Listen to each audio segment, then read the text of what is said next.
Hello बच्चों, कैसे हैं आप। आज हम कक्षा 8 विषय हमारे अतीत थर्ड इतिहास के सामाजिक विज्ञान एसएसटी के अध्याय 5 जब जनता बगावत करती है और उसके बाद इस पाठ के सभी प्रश्न उत्तरों को देखने वाले हैं। पाठगत प्रश्न 1। कल्पना कीजिए कि आप कंपनी की सेना में सिपाही हैं। आप नहीं चाहते कि आपका भतीजा कंपनी की फौज में नौकरी करे। आप उसे क्या कारण बताएंगे। उत्तर है, कंपनी की फौज में नौकरी न करने हेतु हम उसे निम्न कारण बताएंगे। नंबर 1, कंपनी में सिपाहियों के वेतन और भत्ते कम हैं। नंबर 2, कंपनी की सेवा शर्तें बहुत कठिन हैं। नंबर 3, कंपनी के कई नए नियम हमारी धार्मिक भावनाओं और आस्थाओं को ठेस पहुंचाते हैं। नंबर 4, कंपनी के द्वारा आवश्यकता होने पर उसे समुद्री मार्ग से जबरन बाहर भेजा जा सकता है। प्रश्न 1, सीताराम और विष्णु भट्ट के मुताबिक लोगों के दिमाग में मुख्य चिंताएं कौन सी थी। उत्तर है, सीताराम के अनुसार नंबर 1, लोग मुख्य रूप से अवध पर अंग्रेजों के कब्जा कर लिए जाने से नाराज थे। नंबर 2, सिपाहियों को बताया गया कि अंग्रेजों के साथ बादशाह ने कितना बड़ा धोखा किया है। नंबर 3, यह खबर भी फैल गई कि नई राइफलों में इस्तेमाल होने वाले कारतूसों पर गाय और सूअर की चर्बी का लेप चढ़ाया गया है, जो कि हिंदू और मुसलमान दोनों के ही मजहबों को चोट पहुंचाने के लिए किया गया है। विष्णु भट्ट के अनुसार नंबर 1, लोगों के दिमाग में मुख्य चिंता यह थी कि अंग्रेज सरकार हिंदुओं और मुसलमानों के धर्म को नष्ट करने पर आमदा है। नंबर 2, अंग्रेजों ने 84 नियमों की एक सूची बनाई थी, जिसका कलकत्ता में सारे राजा और राजकुमारों के सामने ऐलान कर दिया था कि उन नियमों को राजा मानने को तैयार नहीं थे और गुस्से में थे। प्रश्न 2, उनकी राय में शासकों ने क्या भूमिका निभाई। सिपाही क्या भूमिका निभाते दिखाई दे रहे थे। उत्तर है, शासकों की मुख्य भूमिका अवध के नवाब और दिल्ली बादशाहों के नुमाइंदों ने सिपाहियों की भावनाओं को ओरहवा दी। उन्होंने सिपाहियों को बताया कि विदेशियों ने बादशाह के साथ में कितना बड़ा धोखा किया है। उन्होंने हजार झूठ गढ़ डाले और सिपाहियों को अपने मालिकों अंग्रेजों के खिलाफ बगावत करने के लिए उकसाया, ताकि दिल्ली में बादशाह को दोबारा गद्दी पर बैठाया जा सके। सिपाहियों की भूमिका, सिपाहियों ने दूसरी रेजिमेंट के सिपाहियों को यह खबर भेजी कि अंग्रेज सबको ईसाई बनाना चाहते हैं। वे हिंदू और मुसलमान दोनों का ही धर्म भ्रष्ट करना चाहते हैं। इसी कारण से उन्होंने राइफल में काम आने वाले ऐसे कारतूस बनाए हैं जिनके ऊपर गाय और सूअर की चर्बी का लेप किया गया है। पाठगत प्रश्न 1, मुगल सम्राट विद्रोहियों का समर्थन करने के लिए क्यों तैयार हुए। उत्तर है, मेरठ पर कब्जा करने के बाद सिपाहियों ने फिरंगियों के खिलाफ युद्ध का ऐलान कर दिया। सिपाही पूरे देश में अंग्रेजों का शासन समाप्त करने पर आमदा थे, लेकिन अंग्रेजों ने बाद में देश का शासन कौन संभालेगा यह सोच करके सिपाहियों की एक टोली दिल्ली पहुंच गई। दिल्ली रेजिमेंट के सिपाहियों ने भी बगावत करके अंग्रेज अफसरों को मार दिया, उनका गोला बारूद अपने कब्जे में ले लिया और ये सभी सिपाही जबरन महल में घुस गए, जहां बहादुर शाह जफर को अपना नेता घोषित कर दिया। इस प्रकार बूढ़े बादशाह को मजबूर होकर के विद्रोहियों का समर्थन करने के लिए तैयार होना पड़ा। प्रश्न 2, सिपाहियों के प्रस्ताव को मानने से पहले उन्होंने हालात को जो हिसाब लगाया उसके बारे में एक अनुच्छेद लिखें। उत्तर है, बहादुर शाह जफर ने सिपाहियों के प्रस्ताव पर निम्नलिखित सभी हालतों पर भविष्य में होने वाले नफा नुकसान का हिसाब लगाया होगा।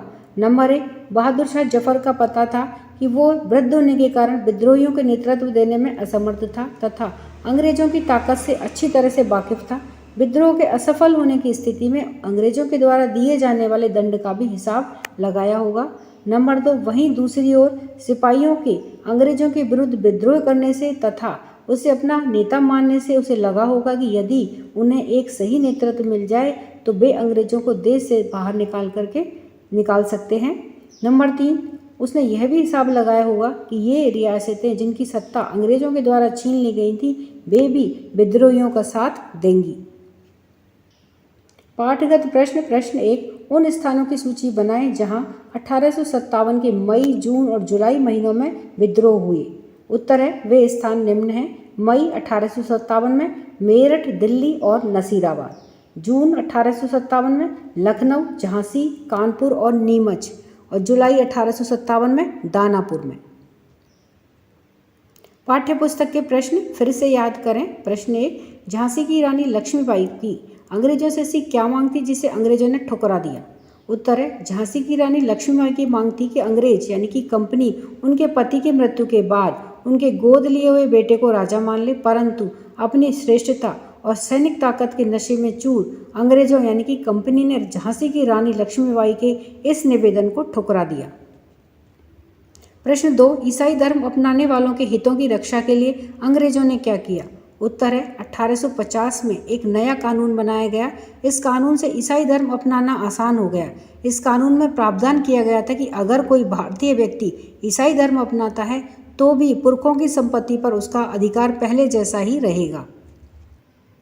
प्रश्न 3, सिपाहियों को नए कारतूसों पर क्यों ऐतराज था? उत्तर है बंदूक में कारतूस लगाने के लिए कारतूस के ऊपर लगी हुई पट्टी को दांतों से काटना पड़ता था तथा उन कारतूसों के बारे में खबर यह थी कि उन पर गाय और सूअर की चर्बी का लेप चढ़ाया गया था। ऐसी चीज़ों के उपयोग से हिंदू और मुसलमान सिपाहियों की धार्मिक भावनाओं को ठेस पहुंचती थी। इसी वजह से सिपाहियों को नए कारतूसों पर ऐतराज था। प्रश्न 4, अंतिम मुगल बादशाह ने अपने आखिरी साल किस तरह से बिताए? उत्तर है सितंबर 1857 में दिल्ली के वापस अपने कब्जे में आने के बाद अंग्रेजों के द्वारा अंतिम मुगल बादशाह बहादुर शाह जफर पर मुकदमा चलाया गया और उन्हें आजीवन कारावास की सजा दी गई। उनके बेटों को उनकी आंखों के सामने ही गोली मार दी गई। बहादुर शाह और उनकी पत्नी बेगम जीनत महल को अक्टूबर 1858 में रंगून जेल में भेज दिया गया। इसी जेल में नवंबर 1862 में बहादुर शाह जफर ने अंतिम सांस ली। आइए विचार करें। प्रश्न 5, मई 1857 से पहले भारत ने अपनी स्थिति को लेकर अंग्रेज शासकों के आत्मविश्वास के क्या कारण थे? उत्तर है कि मई 1857 से पहले भारत में अपनी स्थिति को लेकर अंग्रेज शासकों के आत्मविश्वास के कारण निम्नलिखित थे। नंबर 1, अंग्रेजों का विचार था कि भारतीय सिपाही उनके विश्वसनीय और उनके खिलाफ विद्रोह नहीं करेंगे क्योंकि उन्हीं के बल पर उन्होंने इतना बड़ा साम्राज्य खड़ा किया था। नंबर 2, काफ़ी सारे स्थानीय राजा और जमींदार और रियासतें उनके शासन के समर्थक थे। नंबर 3, 1857 से पहले भी वे इन छोटे मोटे विद्रोहों को कुचल चुके थे। नंबर 4, अंग्रेजों के पास सुसंगठित सैनिक ताकत और आधुनिकतम हथियार थे। प्रश्न 6, बहादुर शाह जफर के द्वारा विद्रोहियों को समर्थन दे देने से जनता और राज परिवारों पर क्या असर पड़ा? उत्तर है बहादुर शाह जफर के द्वारा विद्रोहियों को समर्थन दे देने से जनता और राज परिवारों पर गहरा असर पड़ा, जो निम्न प्रकार से है। नंबर 1, बहादुर शाह जफर के द्वारा बगावत को अपना समर्थन देने की स्थिति रातों रात बदल गई। लोगों को आगे का रास्ता दिखाई देने लगा और उनका उत्साह और साहस बढ़ गया। इससे उन्हें आगे बढ़ने की हिम्मत, उम्मीद और आत्मविश्वास मिला। नंबर 2, अंग्रेजों से पहले देश के एक बहुत बड़े हिस्से पर मुगल साम्राज्य का ही शासन था। ज़्यादातर छोटे शासक और रजवाड़े मुगल बादशाह के नाम पर ही अपने इलाकों का शासन चलाते थे। ब्रिटिश शासन के विस्तार से भयभीत ऐसे बहुत सारे शासकों को लगता था कि अगर मुगल बादशाह दोबारा शासन स्थापित कर ले तो वे मुगल आधिपत्य में दोबारा अपने इलाकों का शासन बेफिक्र होकर के चलाने लगेंगे। इसी कारण उन्होंने भी बहादुर शाह जफर को अपना समर्थन दे दिया। प्रश्न 7, अवध के बागी भूस्वामियों से समर्पण करवाने के लिए अंग्रेजों ने क्या किया? उत्तर है अवध के बागी भूस्वामियों से समर्पण करवाने के लिए अंग्रेजों ने निम्न कार्य किए। नंबर 1, अंग्रेजों ने लोगों का विश्वास जीतने के लिए हर संभव प्रयास किया। उन्होंने वफादार भूस्वामियों के लिए इनामों का ऐलान कर दिया। उन्हें आश्वासन दिया गया कि उनकी जमीन पर उनके परंपरागत अधिकार बने रहेंगे। नंबर 2, जिन्होंने विद्रोह किया था उनसे कहा गया कि अगर वे अंग्रेजों के सामने समर्पण कर देते हैं और अगर उन्होंने किसी अंग्रेज की हत्या नहीं की है तो वे सुरक्षित रहेंगे और जमीन पर उनके अधिकार और दावेदारी बनी रहेगी। नंबर 3, इसके अलावा सैकड़ों सिपाहियों, विद्रोहियों, नवाबों और राजाओं पर मुकदमे चलाए गए और उन्हें फांसी पर लटका दिया गया। प्रश्न 8, 1857 की बगावत के फलस्वरूप अंग्रेजों ने अपनी नीतियां किस तरह से बदली? उत्तर है 1857 की बगावत के फलस्वरूप अंग्रेजों ने अपनी नीतियों में जो अहम बदलाव किए वे निम्नलिखित हैं। नंबर 1, ब्रिटिश संसद ने 1858 में एक नया कानून पारित किया और ईस्ट इंडिया कंपनी के सारे अधिकार ब्रिटिश साम्राज्य के हाथ में सौंप दिए ताकि भारतीय मामलों को ज़्यादा बेहतर ढंग से संभाला जा सके। अंग्रेज सरकार ने भारत के शासन की जिम्मेदारी सीधे अपने हाथों में ले ली। नंबर 2, देश के सभी शासकों को भरोसा दिया गया कि भविष्य में कभी भी उनके भू क्षेत्र पर कब्जा नहीं किया जाएगा। उन्हें अपनी रियासत अपने वंशजों यहाँ तक कि दत्तक पुत्रों को सौंपने की छूट दे दी गई। उन्हें ब्रिटेन की रानी को अपना अधिपति स्वीकार कर ब्रिटिश साम्राज्य के अधीन शासन चलाने की छूट दी गई। नंबर 3, सेना में भारतीय सिपाहियों का अनुपात कम करने और यूरोपीय सिपाहियों की संख्या बढ़ाने का फैसला लिया गया।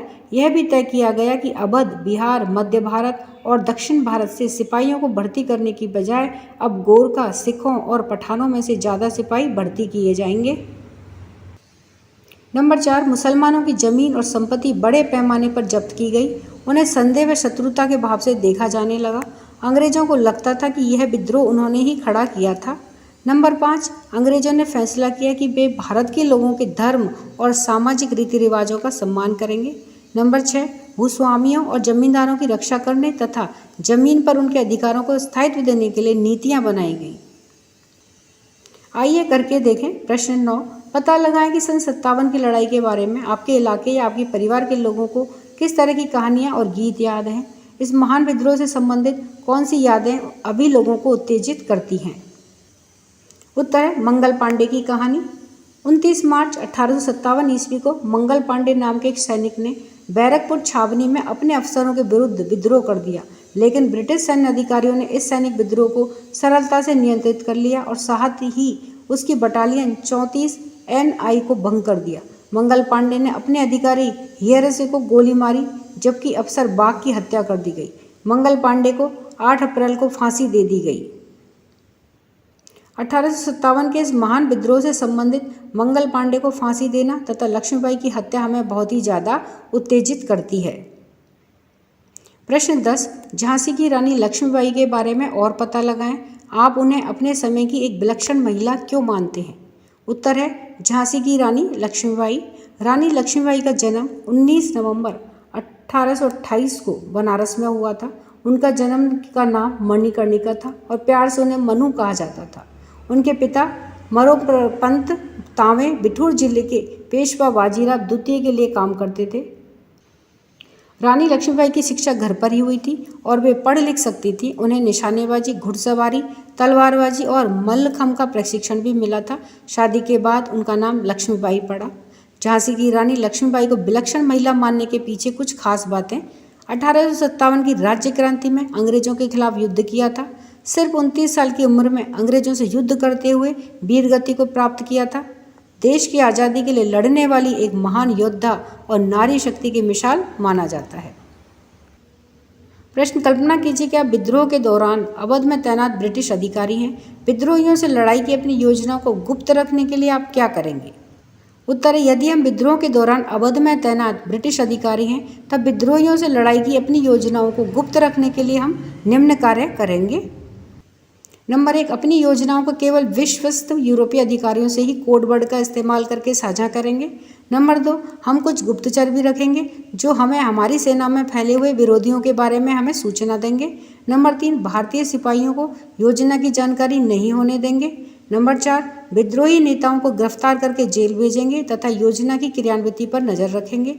नंबर 5, अवध के विद्रोहियों के बीच वफादारी के लिए साम, दाम, दंड और भेद चारों हथकंडे अपनाएंगे।